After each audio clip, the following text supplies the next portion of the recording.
All right. Hello, everybody. Just want to give everybody a few seconds to make sure you've all joined in. If you can hear us and have joined us, please feel free to drop in the chat where you're streaming in from. I'm here in Brooklyn, New York, so hello, everyone. Yeah, I just want to make sure everybody joins before we fully get started with today's session. Hey there, everybody in the chat. Got a lot of New Yorkers today. Well, I will go ahead and get started. I am Gabrielle Oates from the nonprofit Innovate EDU, which is a founding partner of the Educating All Learners Alliance, or ELA, as we like to call it. And today we're joined with PowerMyLearning, and we'll be discussing how to drive equitable student outcomes through family-teacher collaboration. Now we know this is a very important and crucial topic, particularly in the last few months. So we're excited to share some resources and tips with you all today. Now, today, as you can see our speakers on the screen, we're joined by Lauren Brenner-Lawrence, who's the lead professional learning specialist at PowerMyLearning, as well as Kendra Frank, who is the senior manager of professional learning, also at PowerMyLearning. So I'm going to go ahead and pass it over to them to take it away. As we go throughout the webinar, you'll see some demos, so stay tuned for that, as well as some links that we'll drop in the chat and share on your screen that correlate with the slides. So if you would like to follow up on the information that we mentioned, be sure to look at the chat. And with that, I will go ahead and pass it over to Lauren and Kendra. Hi, everybody. So welcome. PowerMyLearning is a national nonprofit founded in 1999. Our mission is to strengthen the learning relationships between students, teachers, and families so that all students succeed. Our ultimate goals are increasing students' mastery of academic content while also improving their social and emotional learning skills. So at PowerMyLearning, we work with schools and districts across the country to provide support to educators and families through workshops, coaching, and our award-winning innovation family playlists. Family playlists are multilingual, mobile-friendly homework assignments that have students teach what they're learning to a family partner at home. So for our session today, we have a few objectives. First, we're going to introduce our newly revised framework for teachers. We're very excited to share the framework, which better reflects PowerMyLearning's commitment to partnering equitably with families. And we're also going to share some strategies and resources that schools can use to support family engagement efforts. Plus, we've built in some time for reflection and collaboration amongst ourselves in this room. During the presentation, do consider your personal next steps towards crafting authentic partnerships with the families you serve. That's really why we're here. During the presentation, we ask that you submit all comments and questions using the chat. Looks like a bunch of folks have joined and are already doing that, so thank you. We'll do our very best to respond to those in real time. If not, we're gonna have a Q&A at the end, where you'll be invited to ask questions, and you can either do that in the chat or at the end you'll be able to unmute and do that live too.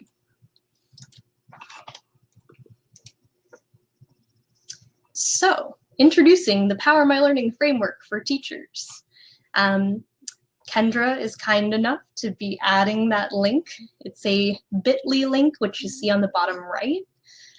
We actually have two links because one is the full framework. It's a very meaty document that we're sharing with you as a resource to take back to your schools. The overview document is a 2-pager back and front, so that's a quick link if you want to just look at that one. It'll be certainly more in depth when you click on the full framework, but please enjoy both. And today we're going to actually begin with a reflection. So we're challenging everybody to think about a time either when you yourself were in school and you're your family supported your success in school. Alternatively, you can think about your own career at the moment, your teaching self. Please include in the chat, what did that feel like for you? And what was powerful or memorable about that moment? And we'll give that about a minute or so.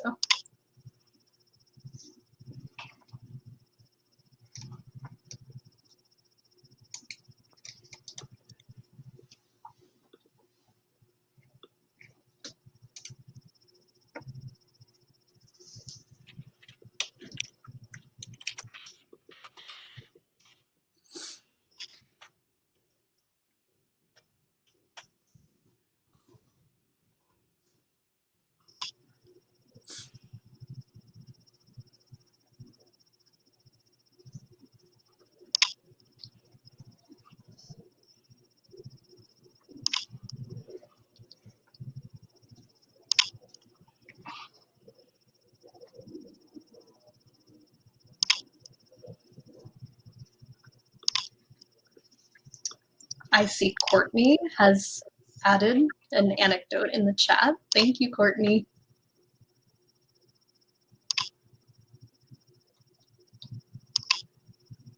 And Molly included the aha moment.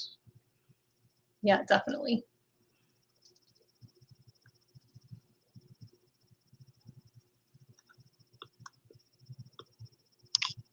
Oh, we're getting a lot now. Thank you, Kay and Beverly.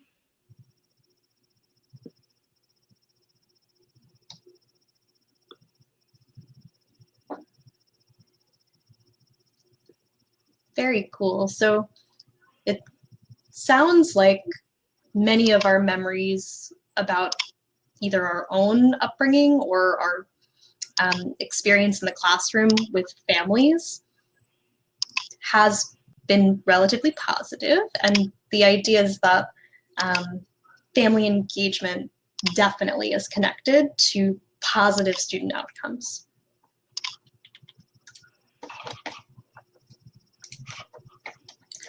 So I wanted to share a few thoughts about research with you all today. So at PowerMyLearning, we rely on existing research to inform our program development. But at the same time, we do recognize that people of color, immigrant communities, non-traditional families, and many others are historically underrepresented. So in those research studies. So we also rely on the learnings from our partners, and we maintain relationships with people who are actively researching right now to learn more from them. Basically, we are aware that we don't know what we don't know, and we are always asking ourselves questions about how the existing body of research can be applied to a specific school environment. So on the screen, you can see some of the positive outcomes that research tells us can be realized by engaging families in children's learning. Things like building their social emotional skills like self-confidence and their ability to work with others, and also improving their attendance, grades, and test scores. We know these outcomes are possible, but identifying the types of engagement that yield these outcomes and helping teachers and school leaders implement these engagement strategies is the perennial challenge. So on your screen, you'll see some core beliefs. They are taken from a book called Beyond the Bake Sale by Dr. Karen Mapp. This text is widely used in family engagement world. Karen has also worked with us as an advisor, and we use her research and resources in all of our work. In her book, Dr. Mapp suggests that there are 4 core beliefs educators should hold on to as they're working to engage families. Some of these beliefs may resonate with you immediately, and some of these may feel a little bit more difficult to hold on to. So I'm going to go ahead and read them aloud as you are reading them on your screen. Number 1, all parents have dreams for their children and want the best for them. Number 2, all parents have the capacity to support their children's learning. Number 3, parents and school staff should be equal partners. And finally, number 4, the responsibility for building partnerships between school and home rests primarily with the school staff, especially school leaders. So we wanted to pause on this for a minute, and we would love for you to use the chat again to answer which one of these core beliefs is hardest for you to hold on to.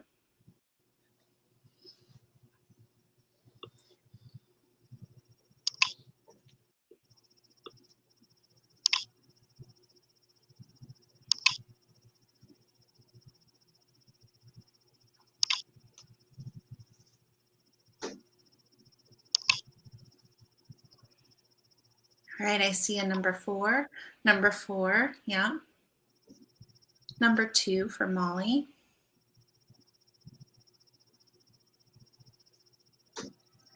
So there was a study by John Diamond and his colleagues at the University of Wisconsin that found that when teachers decide that parents don't care, they tend to feel less responsible for those students' learning. Let's just sit with that for a minute. So it's not just that the teacher might not want to work as hard to engage the family, they might not work as hard to teach that student. So that tells us that when we are working with school leaders and with teachers to support family engagement, it's not just about introducing strategies, it's really about shifting mindsets. So how do we shift those mindsets? Well, at PowerMyLearning, we do it through work with teachers that is grounded in our framework. So what you're looking at here is a visual overview of the PowerMyLearning Framework for Teachers. I just want to quickly orient you to the framework. So on the left column, you'll see 4 domains of teacher practice. You'll then see research-based practices across each domain, both with students and with families. While often seen as an add-on or a one-off, we believe that family engagement can be integrated into each of these domains and into teacher practice in a way that actually makes teachers' work easier and their practice stronger. So the framework supports teachers to think about how authentically partnering with families across these 4 domains of teacher practice, including establishing a safe and productive learning environment, planning and delivering rigorous and engaging instruction, using data to drive decision-making, and helping students develop student agency over their learning. So we're going to dive a little bit deeper into the with families column of the matrix. Again, you were given this link earlier. We can share it again in the chat just to make sure that you guys have it. But it was a pop-up earlier, so I'll go ahead and post it in the chat one more time.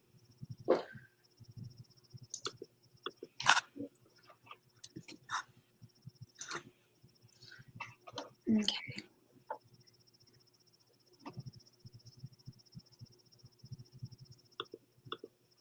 So in general, it's not necessary to approach our framework in any particular order, and we often begin our work with teachers with a reflection tool that helps them assess their own areas of needs and interests in order to identify specific domains and indicators as a focal point of their work with their coach. When it comes to family engagement, however, there is sometimes groundwork that has to be laid in the areas of communication and trust building. These practices are captured in our learning environment domain. So the learning environment domain is all about creating a safe and supportive environment for learning. This means creating a space where students feel welcome and see themselves and people like them represented in the classroom. We know that the teacher's relationship with families play a big role in creating this space. There's also no magic trick to building trust with families. Just like with any relationship, the key is to be kind, to listen attentively, and share things about yourself when appropriate. We are going to share a few strategies that we recommend to build trusting relationships with families. So first and foremost, share regularly and invite feedback. By doing this, we communicate to families that they are valued partners. Make sure that your responses are timely and personalized. Use names, reference prior conversations, share things about yourself, and also use translation tools as necessary. And finally, make sure that you're spending time in your community. So the first resource that we're sharing today is a sample parent survey. It includes sample questions that you can use to get to know your students' families. A link to the resource is going to pop up for you in just a second, but we'll also pop it into the chat as well. We have the parent survey available today in English and also in Spanish. So I'm just going to pause and have you access that link and review the contents of this resource.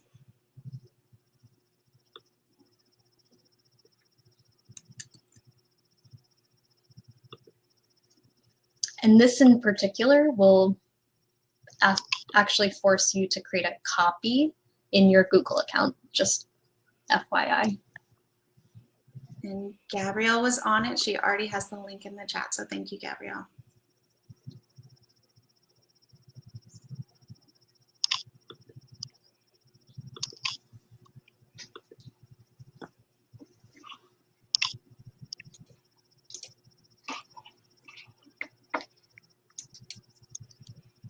So the second area of teacher practice in our framework is instructional planning and delivery. We know that teachers work so hard to create lessons that are rigorous and that communicate high expectations for their students. Families can really help us reinforce and meet those expectations if we communicate with them. So our first indicator in the domain is around sharing learning expectations with families. The second indicator in the domain is about the relevance of our instruction and the materials to students. So at PowerMyLearning, we work with teachers drawing on the research of Geneva Gay and Zaretta Hammond and others to be culturally relevant teachers. By this, we mean teachers who are willing to examine their own cultural lenses, who believe in the importance of active listening, and who are willing to examine extracurricular materials with an eye for bias. With respect to families, this means getting to know about their cultures, their traditions, their values, and making sure that they are truly reflected in the instructional materials and activities that go on in the classroom. We do have a few practices that we encourage. First, when communicating standards and expectations, make them family friendly. Make sure that you are breaking down the academic language into I can statements and include examples where possible. Secondly, send home activities they can do with their children. We do recommend activities that take learning offline and involve discussion and movement and art, particularly now with so many of us in remote learning. Students are really staring at their screens a lot during the day. We're going to share a few examples and pictures of these kind of activities with you really soon. And finally, focus on making learning goals relevant to students and families by making connections to personal interests and local cultures, histories, and opportunities in the community.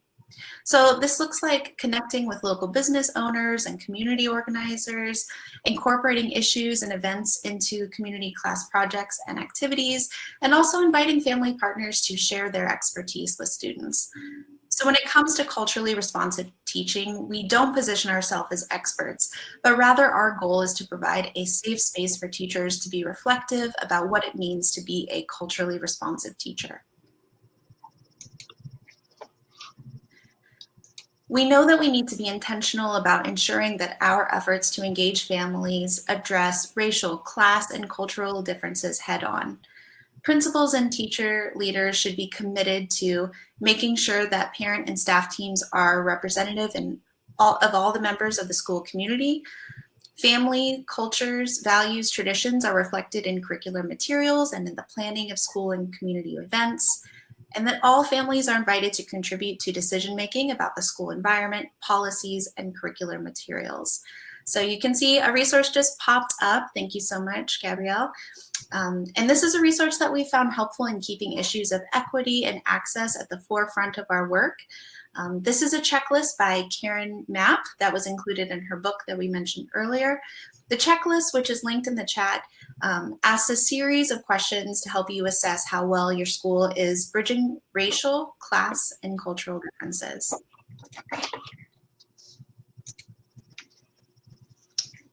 Great. So our next framework domain is data-driven decision-making. To begin, with students, this work includes using formative assessments effectively and providing meaningful feedback to support learning.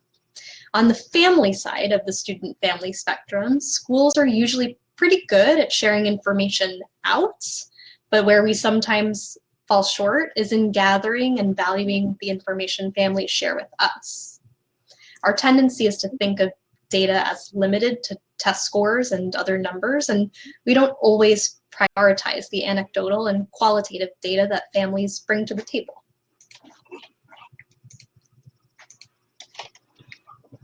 So here are just a few ways to gather and use information families provide us. First, a great way to solicit family input is to ask family partners to provide feedback on homework and home learning activities. Did they enjoy the activity?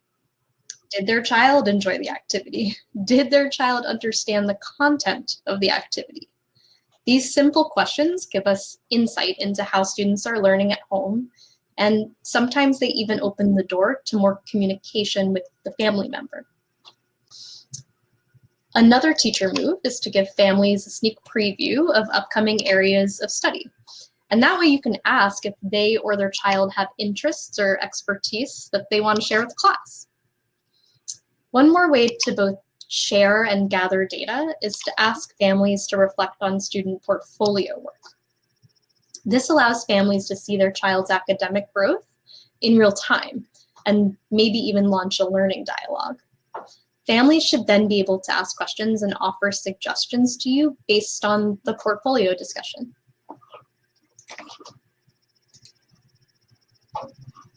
So this is an actionable feedback checklist, and it's a terrific tool for reflecting on the how and why of data sharing with families. Thank you, Gabrielle. So you can take a moment to review the descriptions that we put in the checklist. Before sharing data out with families, consider what kind of feedback your data is delivering to the family member. Is it goal-oriented? Is it informative? Has psychological safety been considered before sharing this out? We urge you to do your best to balance both gathering and sharing data with families, and this is just one of several resources we have that might support that.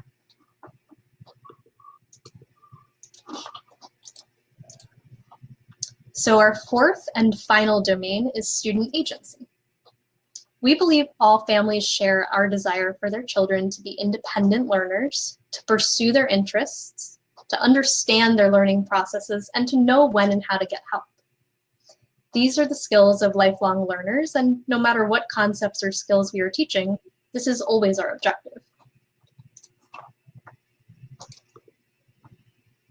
So here are 3 tips, 3 things that we can do to support families in this area. First, involving students and families in the process of setting goals allows us all to work together as a team. We think it's best to set content-specific goals alongside agency-focused goals, like demonstrating effort, working collaboratively, accessing print and online resources when you're stuck. Next, another suggestion is to deliberately share tips and tricks with your families. Families want to support learning, but they often default into the role of homework enforcer because they don't know what else to do. Teachers can help families play a more supportive coaching role by providing them with tips like asking thoughtful questions, even if they don't know the answers themselves, and encouraging their child to think out loud or draw a picture to represent the problem at hand. These are strategies that help children understand their own learning processes, plus they open lines of communication as they are provided. Our last strategy is arguably our favorite at PowerMyLearning: have the child take on the role of teacher. So as teachers, we know how beneficial this is for learning, and it's pretty empowering to be the teacher and to be in that role.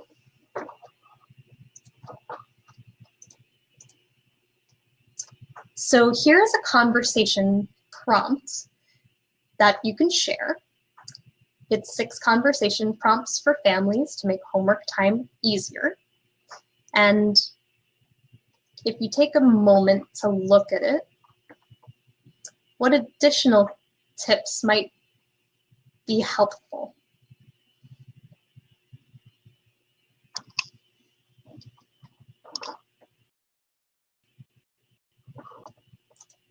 Okay.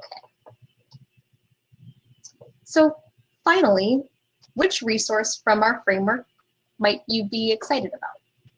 And if not an individual resource, is there any framework domain that really stood out today, or any topic that could be super useful for remote learning, especially now that we are often talking directly to families, or families are there with their student, helping them along the way. And to answer one or both of these questions, you can add to the chat, and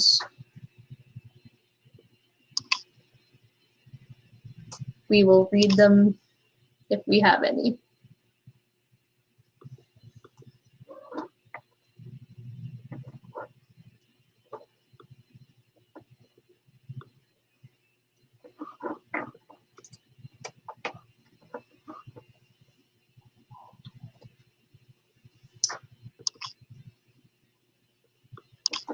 So I'll just share that the resource I use probably the most is that feedback checklist. I really care deeply about data, and it sounds dry, but it's important to me that teachers are sharing and receiving information, because so often all we're doing is sending them information and data. And I really like sharing that checklist with teachers so they can start thinking about what is the family sharing? What does the family have to give some insight into?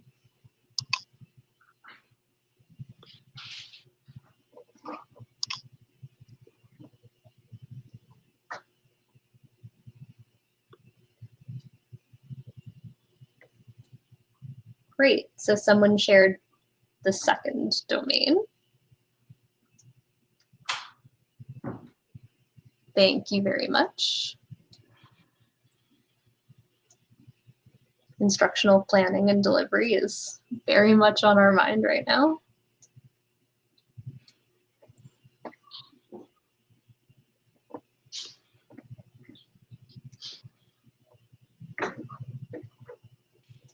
All right, so we are so excited to share more information with you about our award-winning family playlists.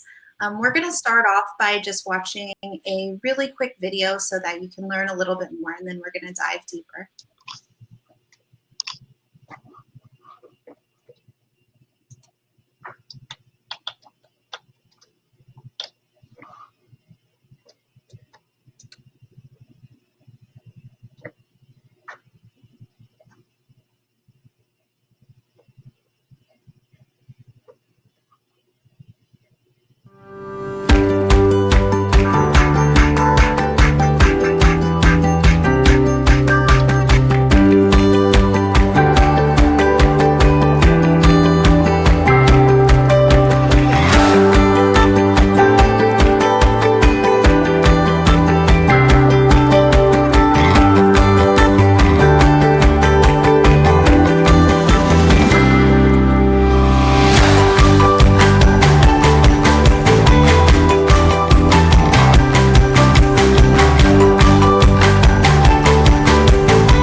So family playlists are truly designed to light up the triangle of learning relationships.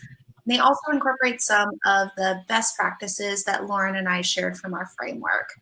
So family playlists are mobile compatible, they're a multilingual tool, and School leaders really love them. I'm going to briefly preview how our family playlists work and share some examples of student work that they have submitted via our family playlist. So the first step is that teachers assign a family playlist using our platform. And the second step is that the playlist is then delivered to a family partner's cell phone via text message in their home language.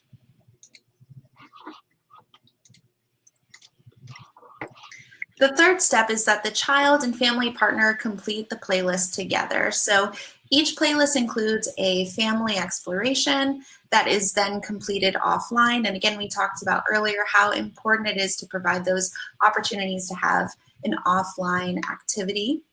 And the fourth step is that the family partner sends feedback to the teacher. The teacher can then respond to that message, and everything is delivered via text in the family partner's home language. So we would love to just take a moment to allow you to see an example of what a completed family playlist would look like on your device. So if you could go to joinpml.org, you're going to have some information to fill out on a form, and then you will get access to a sample playlist. That link has already popped up because Gabrielle is amazing. You will then enter your information, and you're going to use the event code 3029. Then you will get access to a mobile preview of one of our playlists. Lauren's going to tell you more about that specific playlist. And you can also text it to yourself so that you're able to view it at a later time. So I'm just going to pause here for a minute and give you an opportunity to fill out that form and get access to our playlist. Thanks, Kendra. And I'm glad you included the ability for our attendees to actually put in their own number. And when you put in your own number, it should go to your phone. You can also just see it on your screen, so you don't have to use your phone. It'll look basically the same. Cool. So we'll give you guys maybe another minute or so just to get the link and also to get it on your phone.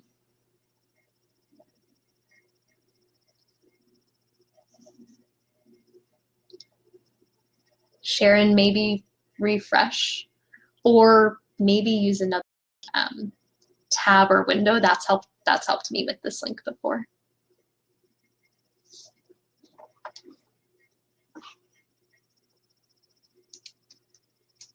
All right, so a few people are having some trouble, so I'm just gonna try it on my own too.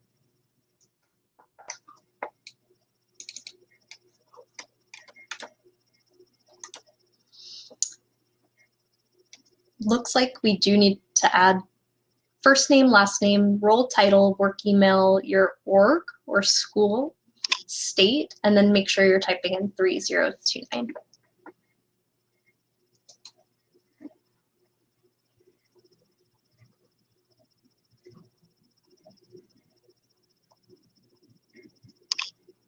So look.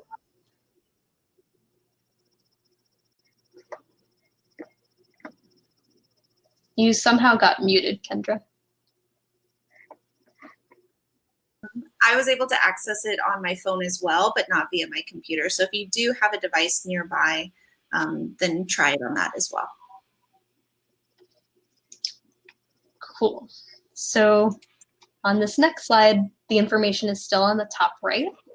And I'll just start by describing what you will see in this playlist. So this is a measuring length playlist. It's designed for elementary. And in this sample, the family exploration has already been completed. So you're going to see an example of student response. And you should be able to see some images like we have here of the uploaded student work. In the very last section, the family feedback, you can see actual family partner feedback we received that was submitted directly to the teacher. So just take a minute to make sure you have everything filled in and you're able to see it. And if you're not able to see it on your device, it is here on our screen. And this is what the mobile preview would look like, where you can see the learn, practice, check, family exploration, and family feedback.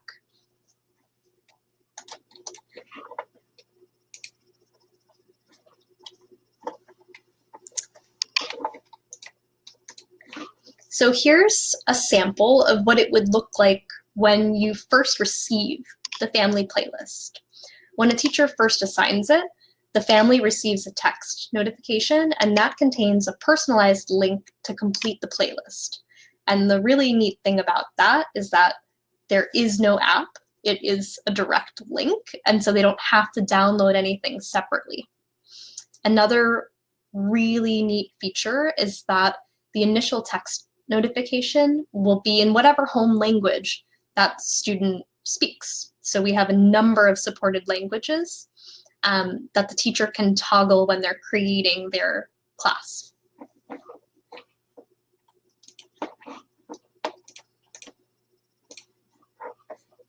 So to show a range of grade levels and various projects, this is one family learning activity. In this family learning activity, you see specifically a potential and kinetic energy activity. And just as an overview, we have family playlists for math, for science, for ELA, from grades K through 8, all aligned to Common Core math and ELA standards, plus Next Gen. So in these pictures, you can see students building their ramps of varying heights using objects around the house. And to submit their work, they're going to either send photos or upload a video. They can send text or typed responses as well. And so for this one, you can see they took some still photos of their work.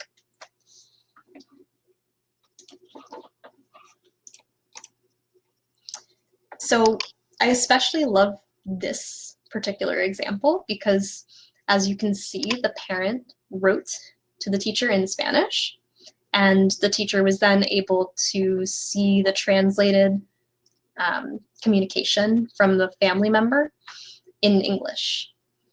So Miss Diaz, in this case, is super involved in her son's learning, but not all of the teachers at the school speak Spanish, so sometimes it's tough to create a dialogue. And so with our built-in translation capabilities, family playlists really make it easy to start that two-way communication, and in many cases translate conversations around the student's learning.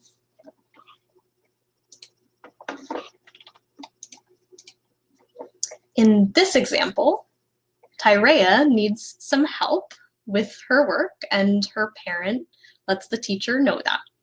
I especially like this because some of the parent feedback is not always just a glow.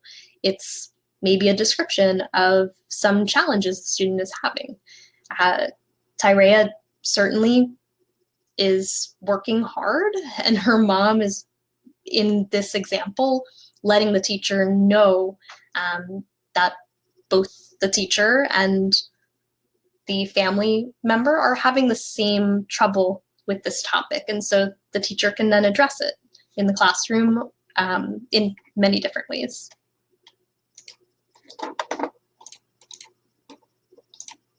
In our last example, a 5th grade ELA family playlist prompts students to explain both the literal and metaphorical meanings of idiomatic expressions.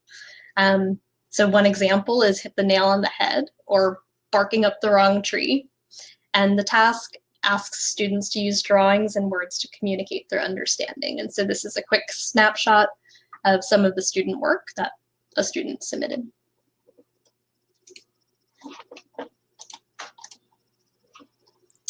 So finally, to recap, we at PowerMyLearning really believe in teaming up with families as partners across all the areas of teacher practice.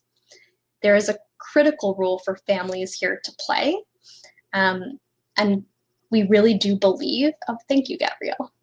We do really believe that supporting a child's academic and social emotional growth is really important, and can be supported with the 4 domains we've highlighted in our framework. So the framework's been shared again. It's also here on screen with the bit.ly links. And if there's any resource you take away today, please take that.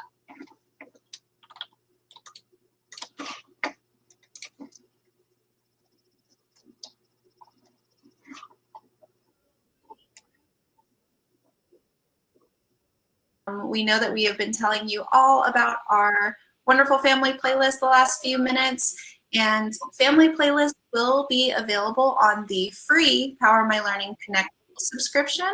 To learn more, you can follow us at Power My Learning on Twitter. You'll then be the first in line to hear announcements or sign up for a free Power My Learning account today.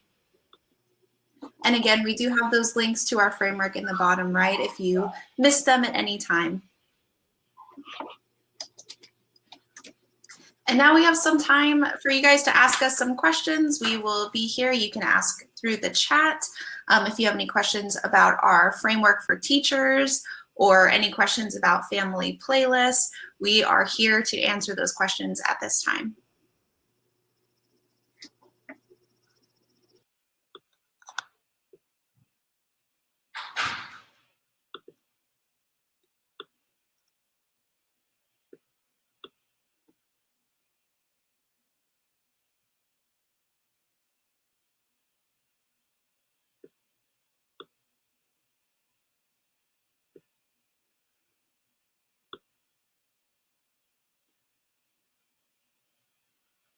I'm excited to see that, David. That's awesome.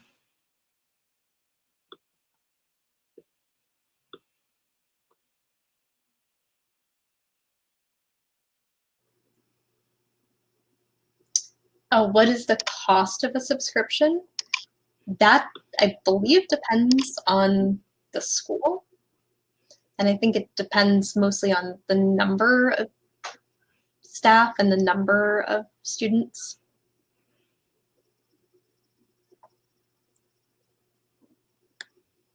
Thank you, Beth.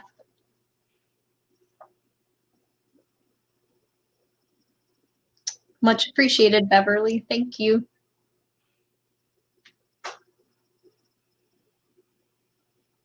Thank you, Kay. We're happy to hear that.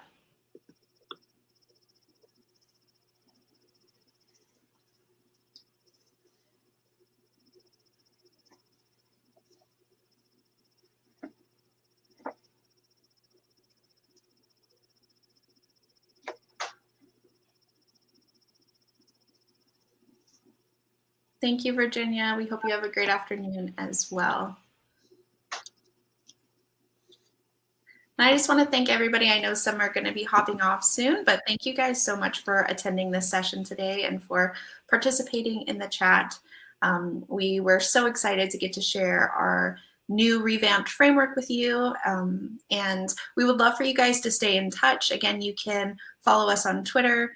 Let us know if any of these resources have been helpful. We love to hear from you because we're always refining our work and our best practices. Yeah, thanks everybody. Hi all, just wanted to jump in again. As they mentioned, thank you all for joining us today.